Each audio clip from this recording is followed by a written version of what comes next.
Hey there, beekeepers. Welcome back to May's Beekeepers Buzz, your monthly update on what's happening in the hive and what you need to be ready for here in the Southeast. May is peak swarm season in the Southeast. Colonies are growing fast, and if they get too crowded, they'll start thinking about swarming. Watch for queen cells along the bottom edges of the brood frame. That's your early warning. Give your bees plenty of space. Add a super if they're close to filling the one they've got, or make a split if your colony is busting at the seams. May also brings in big nectar flow. From blackberry and gallberry to tulip and clover, your bees are working hard and you need to stay ahead of them. Add honey supers early, before they need the room. If you wait until it looks full, you're already behind. This is a critical month for full hive inspections, so go frame by frame and check for the following: brood pattern and queen health, swarm signs, space in the hive, pest pressure, especially your small hive beetles and mites. If you haven't done your spring mite check, now's the time.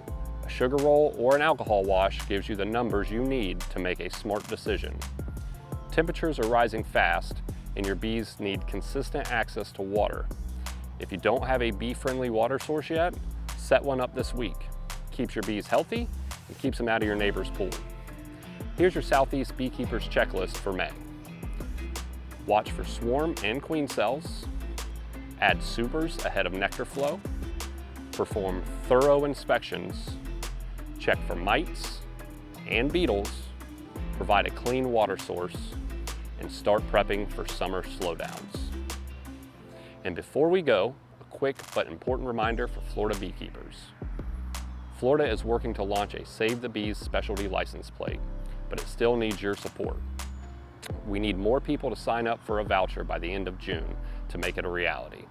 Once approved, a portion of every plate renewal will benefit the Florida State Beekeepers Association, helping fund local clubs, support education, and drive vital bee research across the state. If you haven't signed up yet, head to the link in the description to reserve your plate and show your support for Florida bees. That's it for this month's Beekeepers Buzz. Thanks for watching.